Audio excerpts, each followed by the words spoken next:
नमस्कार, मी रेश्मा आणि तुमचं सर्वांचं माझ्या चॅनलमध्ये स्वागत आहे। आज आपण दिवाळी फराळांपैकी एक म्हणजे चकली बनवणार आहोत। शक्यतो चकली ही भाजणी करून केली जाते, पण आज मी तुम्हाला भाजणी न करता चकली करून दाखवणार आहे। पण याची चव अजिबात बदलत नाही, अगदी भाजणीसारखीच लागतात। म्हणजेच आपण आज परफेक्ट चकली कशी बनतात ते बघणार आहोत। चकली करताना भरपूर साऱ्या चुका आपल्याकडून होतात, म्हणजे पहिल्यांदा आपल्याला पीठ कसं मळायचं हे कळत नाही, तर ते पीठ परफेक्ट कसं मळायचं ते देखील मी सांगणार आहे। ती एक खास टिप्स आहे। त्याचबरोबर साच्यामधून आपण चकली काढत असतो त्यावेळी ती मध्ये मध्ये तुटतात आणि आपण तळण्यासाठी ज्यावेळी चकली उचलतो त्यावेळी देखील ती तुटतात, म्हणजे आपल्याला एक्झॅक्टली ती कशी उचलायची हे कळत नाही। तर हे सगळं कशासाठी होतं आणि काय केल्याने हे होणार नाही ते मी तुम्हाला या व्हिडिओमध्ये सांगणार आहे। त्याचबरोबर तळणीच्या काही टिप्स देखील सांगणार आहे, तर व्हिडिओ शेवटपर्यंत नक्कीच बघा। चकली आकाराने कशीही झाली तरी चालतील, पण चव मात्र त्याची परफेक्टच असायला हवी। चव ही सगळ्यात महत्त्वाची आहे। तर आता तुम्हाला बाहेर कुठे विकण्यासाठी वगैरे द्यायचे असतील तर मात्र चकलींचा आकार हा एकसारखाच असायला पाहिजे, कारण ते दिसायला खूप छान दिसेल। तर व्हिडिओ शेवटपर्यंत नक्कीच बघा। नवशिके असाल तर आवर्जून बघा। तर साहित्य घेण्यासाठी मी येथे ही एक वाटी वापरलेली आहे, तुम्ही घरातील कोणतीही वाटी वापरू शकता। तर 2 कप येथे मी तांदळाचं पीठ घेणार आहे। आता याच वाटीने लागणारं बाकीचं साहित्य देखील घेणार आहे। तर गॅसवरती मी तवा ठेवते, कारण आपल्याला हे भाजून घ्यायचं आहे। आणि ही आहे हरभऱ्याची डाळ, काही जण याला चणा डाळ म्हणतात, ती मी अर्धा वाटी घेतलेली आहे। तिला देखील आपल्याला भाजून घ्यायचं आहे। आता व्हिडिओमध्ये दाखवलेली डाळ तुम्ही बघू शकता, जराशी जास्त भाजलेली आहे, मध्ये मध्ये काळी झालेली आहे, पण आपल्याला अशी करायची नाही, याच्यापेक्षा थोडीशी कमी भाजायची आहे। पण माझी सगळीच डाळ करपली नाही, मध्ये मध्ये करपली, ती मी आता वेचून काढून टाकणार आहे। बाकी सगळी डाळ ओके आहे। माझा मुलगा अचानक रडायला लागला, म्हणून मी धावत त्याला बघायला गेले तर गॅसवरती डाळ होती आणि मी गॅस बंद करायला विसरले होते। गॅसची फ्लेम बारीकच होती, त्यामुळे डाळ जास्त करपली नाही, पण ही डाळ ओके आहे। मध्ये मध्ये करपलेली डाळ मी काढून टाकणार आहे। तर आता येथे 2 चमचा मी मुगाची डाळ घेतलेली आहे, तिला देखील आपल्याला थोडंसं भाजून घ्यायचं आहे। मुगाची डाळ ज्यावेळी भाजत असाल त्यावेळी थोडीशी फुलल्यासारखी दिसेल, तेव्हा समजून जा की मुगाची डाळ आपली भाजून झालेली आहे। फ्लॅश थोडा जास्त पडतोय आणि डाळीचा कलर येल्लो आहे, त्याच्यामुळे थोडीशी डाळ क्लिअर दिसत नाही आहे, पण थोडीशी फुलल्यासारखी झाली, म्हणजे पॅकेटमधलं आपलं मूग डाळीचं जसं नमकीन खातो तशी दिसायला लागली की आपण गॅस बंद करायचा। आता त्याच्यावरती आपण धणे घालून घ्यायचे। धणे देखील मी 2 चमचे वापरलेले आहे, जेवढी मूग डाळ तेवढेच धणे वापरलेले आहेत। धण्यांना देखील आपण भाजायचं आहे। धण्यांना जास्त वेळ नाही, अर्धा मिनिटभर भाजलं की याच्यात 1 चमचा जिरं घालून घ्यायचं आणि ते पण अर्धा मिनिटपर्यंत आपल्याला भाजायचं आहे। त्यानंतर आपण हे एका ताटात काढून घ्यायचं सगळं। तर आता सगळ्यात लास्टला अर्धा वाटी किंवा अर्धा वाटीपेक्षा थोडीशी जास्त आपल्याला येते फुटाण्याची भाजलेली डाळ वापरायची आहे। हिला डाळ्या असं देखील म्हटलं जातं। तर ही आपल्याला भाजायची नाही, तर फक्त 10 ते 15 सेकंद आपल्याला गॅसवरती हिला गरम करून घ्यायचं आहे, कारण ही ऑलरेडीच भाजलेली असते, पण गरम आपण करून घ्यायचं। पॅकेटमधल्या डाळीला खूप दिवस झालेले असतात, सो काही डाळी नरम पडतात, तर आपल्या चकल्या खराब होऊ नये याच्यासाठी हिला थोडंसं गरम करून घ्यायचं। आता त्याच तव्यावरती मी 1 चमचाभर एवढं तेल घातलेलं आहे आणि याच्यात आता ह्या ठेचून घेतलेल्या 14 ते 15 लसणीच्या पाकळ्या आहेत, त्या घालायच्या आणि त्यांना थोडंसं आपल्याला भाजून घ्यायचं आहे। या देखील आपण चकलीमध्ये वापरणार आहोत। तर सगळ्यात खास इन्ग्रेडियंट्स आहे तो ही लसूण आहे। लसणीमुळे आपल्या चकलीची जी टेस्ट आहे ती खूप ऑसम होते। तर हिला थोडंसं भाजून आपल्याला खलबत्त्यामधून कुटून घ्यायचं आहे। लसणीची सालं तशीच ठेवायची, ही सालं त्याच्यात असेल तर खूप छान लागतात। तर चकली तळल्यावर ही सालं कुरकुरीत लागतात। तर आता या भाजून घेतलेल्या डाळी आहेत त्या आपल्याला वाटून घ्यायच्या आहेत मिक्सरमधून, बारीक आपल्याला या वाटायच्या आहेत। तर या मी मिक्सरमधून वाटून घेते। तर हे सगळं मी मिक्सरमधून वाटून घेतलेलं आहे, म्हणजे याचं बारीक पीठ करून घ्यायचं। तर ही आहे ती भाजकी हरभऱ्याची डाळ आहे, तर तिला मी सेपरेट वाटलेलं आहे।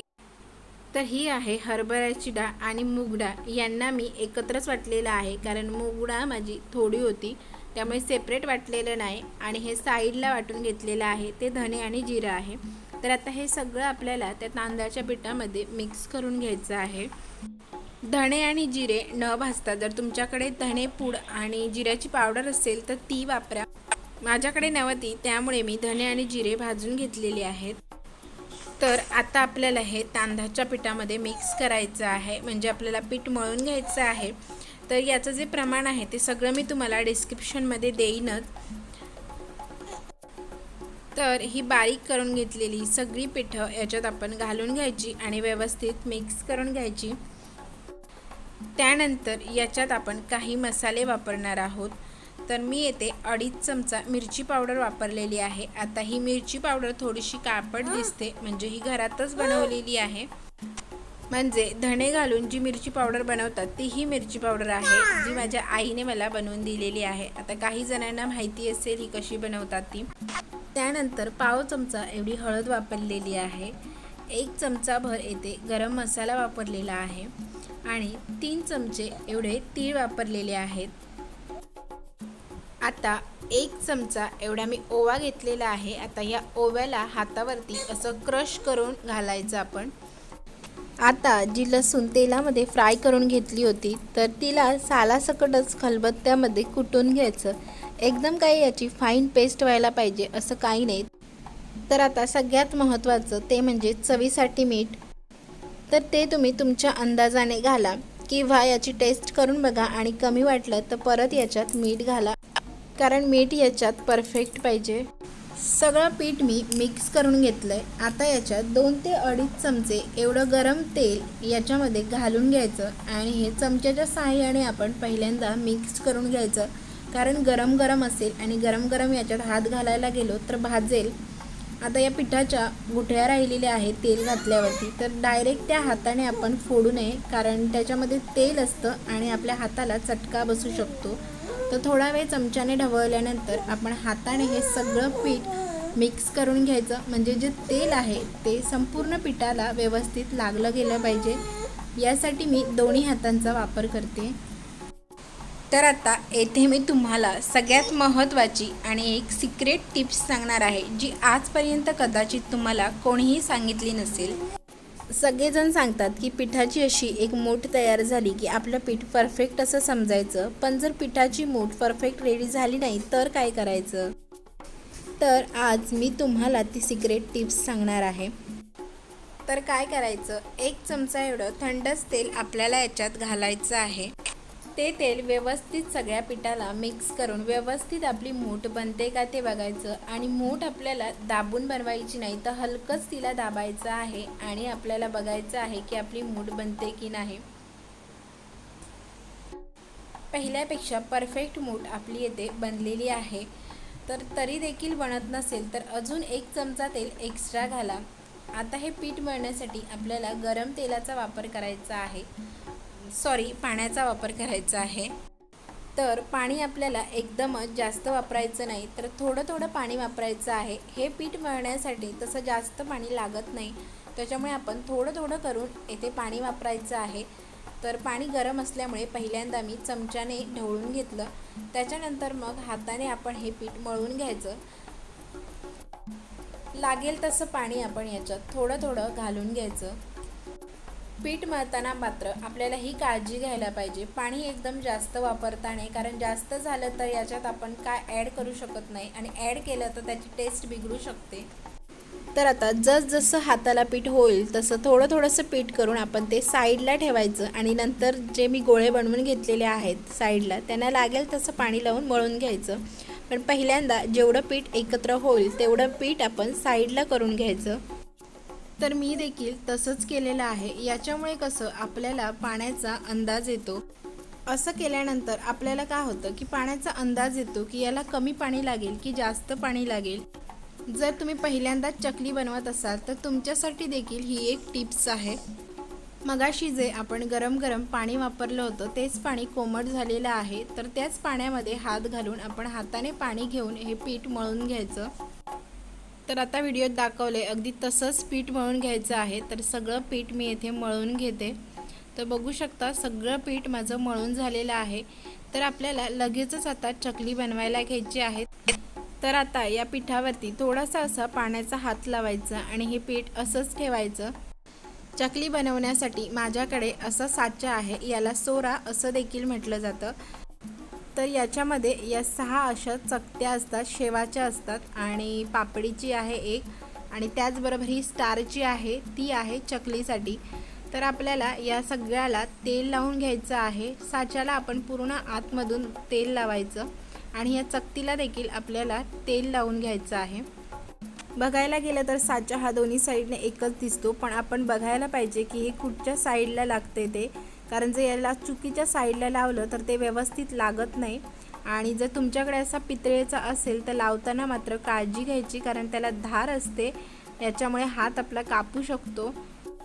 तर याच्यात आता आपण मळून घेतलेलं जे पीठ आहे ते घालून घ्यायचं आहे आणि पूर्ण दाबून आपल्याला या साच्यामध्ये पीठ भरायचं आहे. दाबून यासाठी, कारण कुठेही जर पोकळ राहिलं तर चकली काढताना आपली चकली ही तुटू शकतात. यासाठी दाबून दाबून याच्यामध्ये पीठ आपल्याला घालून घ्यायचं आहे. वरचं जे झाकण आहे ते व्यवस्थित लावून घ्यायचं. जर व्यवस्थित लावलं गेलं नाही तर साचा आपला व्यवस्थित फिरत नाही, म्हणजे फिरवताना मध्ये मध्ये अडकतो. यामुळे पहिल्यांदाच आपण याची खात्री करून घ्यायची की व्यवस्थित लागलं की नाही.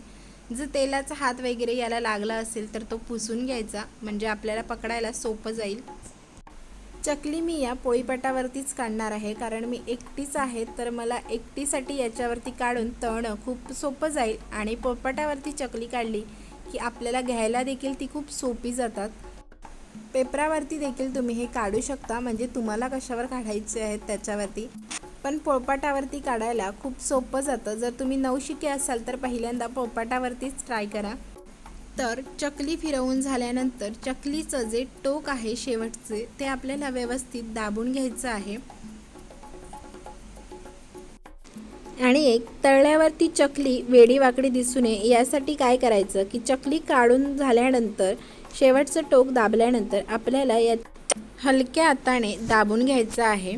अशाच प्रकारे आपण सगळी चकली काढून घेऊया. आता ही चकली आपण उचलायची कशी ते मी तुम्हाला दाखवते.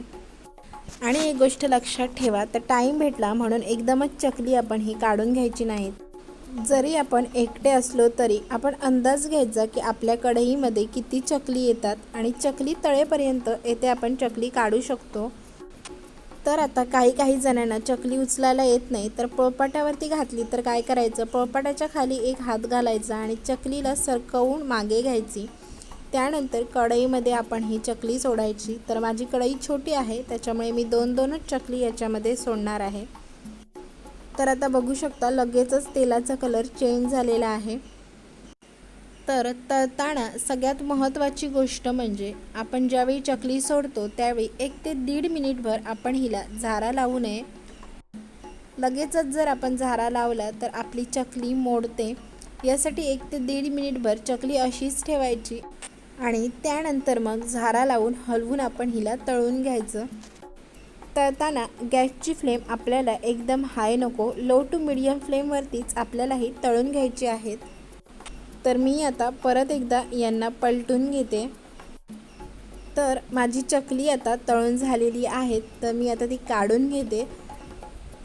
चकली तळताना आपल्याला हाय फ्लेमवरती तळायची नाहीत. हाय फ्लेमवरती तळली तर बाहेरून चकली तळल्यासारखी दिसते, पण आतमध्ये चकली तळली जात नाहीत.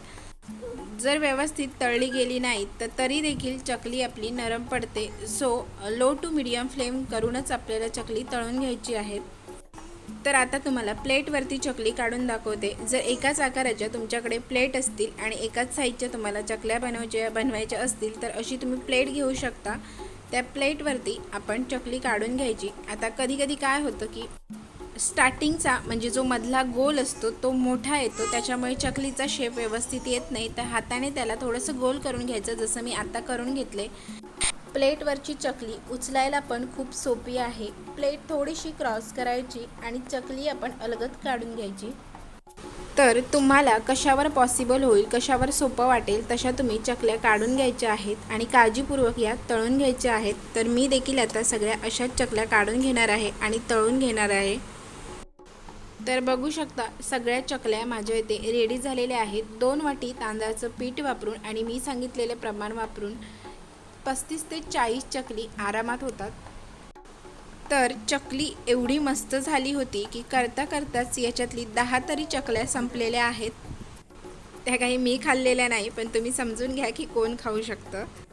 तर आता आवाजावरून तुम्हाला समजलंच असेल की किती कुरकुरीत झालेल्या आहेत या चकल्या।